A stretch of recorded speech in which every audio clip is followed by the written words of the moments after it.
Good morning विद्यार्थी मित्रांनो. आज आपण परत एक नवी व्हिडिओ घेऊन या ठिकाणी आलेलो आहोत, ज्यामध्ये चिटणीसाची कार्यपद्धती या अभ्यासक्रमातील प्रकरण क्रमांक 11 वित्तीय बाजार या प्रकरणातील माहिती आपण विश्लेषणात्मक पद्धतीने या ठिकाणी घेणार आहोत. वित्तीय बाजार म्हटलं की आपल्यासमोर उभा राहतो की आपल्या चौकामध्ये किंवा आसपास असणारी जी काय खरेदी विक्रीची जी काही ठिकाणं असतात त्यांना आपण बाजार असं म्हणतो.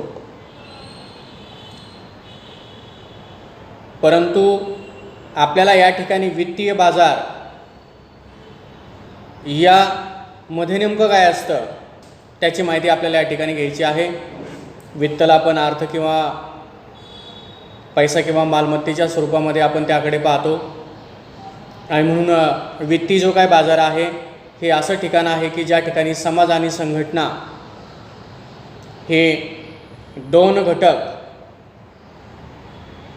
एकत्र आणण्याचं कार्य वित्तीय बाजाराच्या माध्यमामधून केलं जातं. त्यामधला पहिला जो गट आहे तो आहे ज्यांच्याकडे शिल्लक पैसा आहे अशा व्यक्तींना आपल्याकडील शिल्लक पैसा गुंतवायचा आहे असा एक गट. आणि दुसरा जो गट आहे तो आहे की आवश्यक असणारा जो काय पैसा आहे तो कर्जाच्या स्वरूपामधून मिळवणारा दुसरा गट.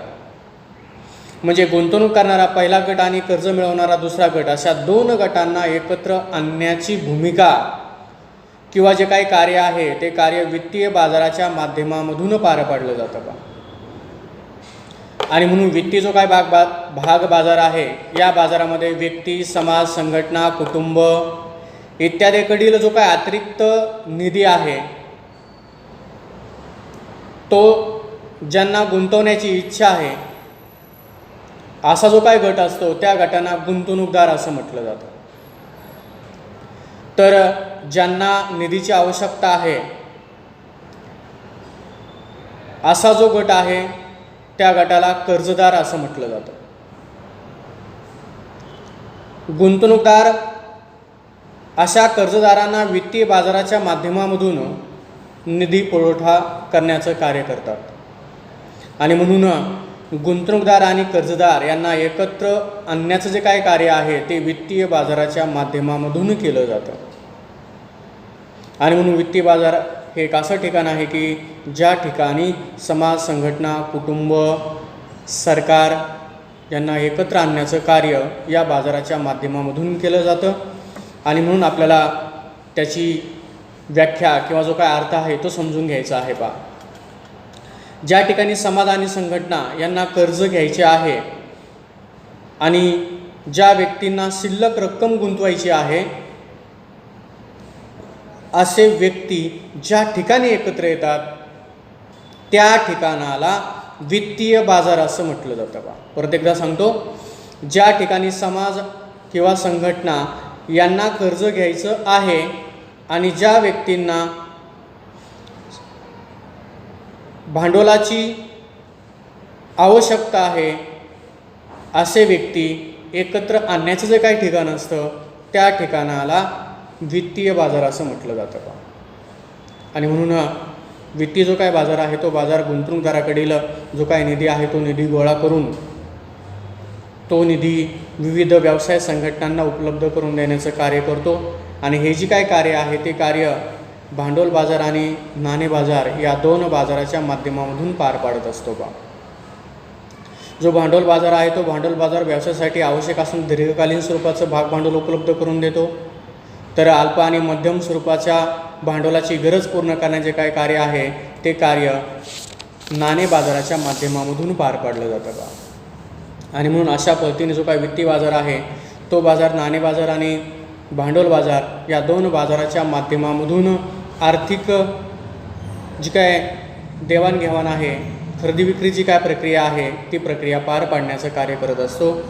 आणि म्हणून अशा पद्धतीनं वित्तीय बाजार ही संकल्पना आज मोठ्या प्रमाणामध्ये औद्योगिक आणि आर्थिक विकास करण्याच्या दृष्टीने महत्त्वाची समजली जाते. आणि म्हणून आपल्याला नेमकं वित्तीय बाजाराचं कार्य काय असतं त्या मुद्द्यावरती आज या ठिकाणी आजच्या व्हिडिओमध्ये आपण चर्चा करणार आहोत. तर वित्तीय बाजाराच्या कार्यामधलं पहिलं जे कार्य आहे ते आहे की संसाधनांचं हस्तांतरण करणे. वित्तीय बाजारामुळं सावकाराकडून अतिरिक्त वापरकर्त्यापर्यंत आर्थिक घटकांचं जे काय हस्तांतरण असतं ते सहज आणि सोप्या पद्धतीनं वित्तीय बाजाराच्या माध्यमामधून केलं जातं का.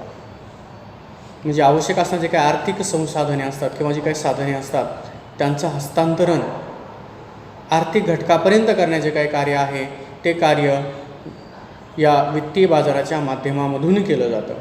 आणि म्हणून संसाधनांचं हस्तांतरण हे वित्तीय बाजाराचं एक कार्य आहे. दुसरं कार्य आहे अतिरिक्त निधीचा वापर किंवा उत्पादनक्षम वापर. तर वित्तीय बाजारामुळे जो काही उपलब्ध होणारा जो काही निधी आहे तो गुंतवणूकदाराकडील निधी मिळवला जातो आणि मिळवल्यानंतर तो उत्पादन कार्यासाठी वापरला जातो. आणि म्हणून गुंतवणूकदाराकडील जो काही निधी आहे तो निधी घेऊन तो उत्पादन कार्यासाठी उपलब्ध करून देण्याचं जे काही कार्य आहे ते कार्य वित्तीय बाजाराच्या माध्यमामधून केलं जातं. म्हणून उत्पादनक्षम वापर किंवा अतिरिक्त निधीचा वापर हे कार्य वित्तीय बाजाराच्या माध्यमामधून पार पाडलं जातं. पुढचं जे कार्य आहे ते आहे उत्पादनात वाढ. वित्तीय बाजार गुंतवणूकदाराकडून गुंतवणूकदारांना त्याच्या गुंतवणुकीवर व्याज आणि जे काही लाभांश आहे ते देण्याचं कार्य करत असतो. त्यामुळं गुंतवणूकदाराचा वैयक्तिक आणि जो काय राष्ट्रीय उत्पन्नामधील जी काय वाढ आहे ती वाढ यामुळे होत असते पा. आणि म्हणून वित्तीय बाजार काय करतो गुंतवणूकदाराकडील जो काय पैसा आहे तो पैसा गुंतवल्यानंतर त्या बदल्यामध्ये व्याज आणि लाभांश देतो, ज्यामुळे त्याचा स्वतःचा वैयक्तिकही फायदा होतो आणि त्याच्या राष्ट्रीय उत्पन्नामध्येही वाढ होते. आणि म्हणून उत्पादनामध्ये वाढ हे करून देण्याचं कार्य वित्तीय बाजाराच्या माध्यमामधून केलं जातं. म्हणून उत्पादनामध्ये वाढ हे कार्य या ठिकाणी सांगितलं जात आहे. पुढचं आहे भांडवल उभारणी. वित्तीय बाजारामुळे गुंतवणूकदाराकडील जो काय अतिरिक्त निधी आहे तो वाणिज्य आणि औद्योगिक संघटनाकडे वळवला जातो. त्यामुळे काय होतं की वाणिज्य आणि औद्योगिक क्षेत्रामध्ये चलन निर्मितीला वेग येतो आणि त्यातून जो काय आर्थिक विकास आहे तो आर्थिक विकास घडून येत असतो बा. आणि म्हणून भांडवल उभारणीसाठी आवश्यक जी काय कार्य आहेत ती कार्य वित्तीय बाजाराच्या माध्यमामधून केली जातात. म्हणून भांडवल उभारणीस मदत किंवा भांडवल उभारणी हे एक वित्तीय बाजाराचं कार्य सांगितलं जातं. त्यानंतर किंमत निर्धारण पहा. वित्तीय साधनांचे काय किमती असतात ह्या मागण्या आणि पुरवठ्यावरती अवलंबून असतात आणि म्हणून मागण्या आणि पुरवठ्याच्या नियमानुसार त्या ठरवल्या जातात. निधीचा पुरवठा करणारे जे काय गुंतवणूकदार असतात आणि निधीचा वापर करणारे जे काय उद्योजक असतात यांच्यामध्ये समन्वय हा बाजारातील इतर घटक किंमत निर्धारण करत असताना करत असतात. आणि म्हणून हे जे काय दोन घटक आहेत या दोन घटकांच्या समन्वयाच्या माध्यमामधून बाजारामध्ये किंमत निर्धारण करण्यास मदत होते. आणि म्हणून किंमत निर्धारण हे एक वित्तीय बाजाराचं कार्य सांगितलं जातं. पुढचं कार्य आहे विक्री यंत्रणा.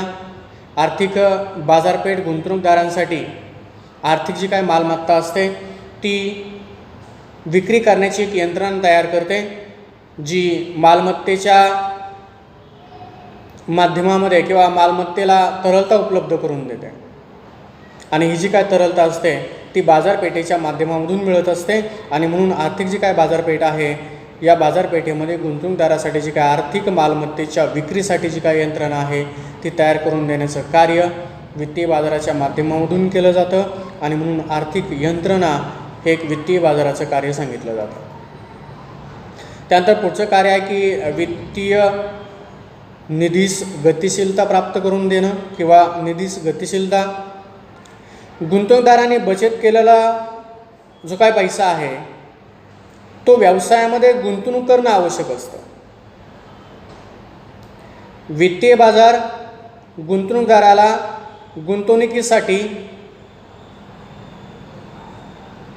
गुंतवणुकीची जी काही निवड आहे ती निवड करण्यासाठी आणि जी काही जोखीम आहे त्या जोखमीवरून मूल्य निर्धारित करण्याचं कार्य करते किंवा गुंतवणूकदाराच्या निवडीनुसार आणि जोखमीनुसार जी काय मूल्याची बचत आहे ती बचत गुंतवणूकदाराकडून करण्यात येते.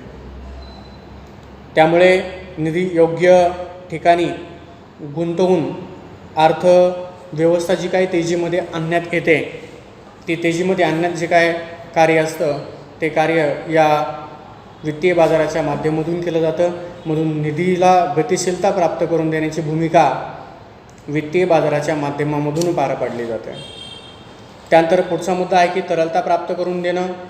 गुंतवणूकदार जी काय वित्तीय साधनं असतात ती कमी करून त्याचं जे काय रूपांतर आहे ते रूपांतर पैशामध्ये करू शकतात आणि ही जी काय प्रक्रिया आहे किंवा हा जो काय घटक आहे तो दीर्घकालीन गुंतवणूक करणाऱ्यांसाठी फायदेमंद समजला जातो. कारण ज्यावेळेस पैशाची आवश्यकता आहे त्यावेळेस साधनांचं पैशामध्ये रूपांतर करण्याची काय भूमिका असते ती भूमिका वित्तीय बाजार नाणे बाजाराच्या माध्यमामधून करून देतो. आणि म्हणून जे काय मालमत्ता आहे त्या मालमत्तेचं पैशामध्ये रूपांतर या ठिकाणी करण्यात येत असतं. आणि म्हणून जे काय दीर्घकालीन गुंतवणूक करणारे जे काय गुंतवणूकदार असतात किंवा गुंतवणूक न करणारे जे काय गुंतवणूकदार असतात या दोघांनाही या महत्त्वाच्या घटकाचा फायदा होत असतो पहा. त्यानंतर पुढचं आहे की सुलभ प्रवेश. गुंतवणूकदार आणि जे काही उद्योजक असतात या दोघांनाही वित्तीय बाजार एकत्र आणतो. त्यांना एक चांगलं व्यासपीठ निर्माण करून देण्याचं कार्य वित्तीय बाजाराच्या माध्यमामधून केलं जातं. आणि म्हणून खरेदीदार आणि विक्रेता दोघेही एकमेकांना सहज या वित्तीय बाजारामध्ये शोधत असतात. आणि म्हणून अशा पद्धतीने वित्तीय बाजारामध्ये प्रवेश करणं सहज आणि सोप्या पद्धतीने शक्य असतं. म्हणून सुलभ प्रवेश हे एक वित्तीय बाजाराचं वैशिष्ट्य वित्तीय बाजाराचं कार्य सांगितलं जातं.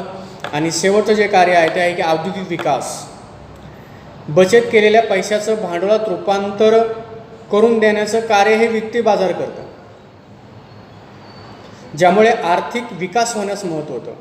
तुमच्याकडे असा जो काय पैसा आहे ज्यावेळेस तो भांडवलामध्ये रूपांतरित होईल त्यामुळं तुमचा जो काय आर्थिक विकास आहे तो आर्थिक विकास घडून येण्यास त्याचे महत्त्व होत असते पहा. आणि नेमकं हेच कार्य वित्तीय बाजाराच्या माध्यमामधून केलं जातं. वित्तीय बाजार काय तुमच्याकडे जो काय बचत केलेला पैसा आहे त्याचं रूपांतर हे भांडवलामध्ये करून देतो. आणि ज्या पैशाचं रूपांतर भांडवलामध्ये होतं त्यामुळे तुमचा आर्थिक जो काय विकास आहे हा आपोआप घडून येत असतो पहा. आणि म्हणून औद्योगिक विकास घडवून आणण्याचे काय महत्त्वाचं कार्य आहे ते वित्तीय बाजाराच्या माध्यमामधून केलं जातं. तर अशा पद्धतीने या ठिकाणी वित्तीय बाजाराची काय कार्य आहेत ती या ठिकाणी 10 सांगितली जातात. तर त्याचं विश्लेषण आपण अशा पद्धतीने या ठिकाणी मांडलेलं आहे.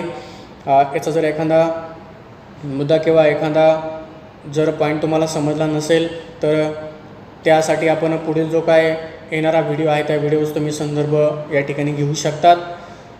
तर यावरती 5 मार्कासाठी एक टिपेला प्रश्न विचारला जातो की वित्तीय बाजाराची कार्य स्पष्ट करा. निश्चितच तुम्हाला हा मुद्दा समजला असेलच. धन्यवाद.